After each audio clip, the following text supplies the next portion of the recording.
ഭക്ഷണത്തിന് വേണ്ടി നടന്ന സമരത്തിൻ്റെ ഭാഗമാണ്.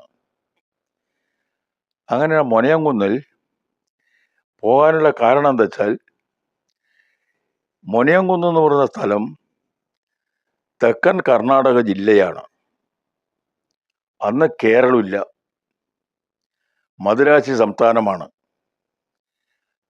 ഇന്നത്തെ കേരളം അന്നത്തെ 3 രാജ്യമാണ്: മലബാർ, കൊച്ചി, തിരുവിതാംകൂർ.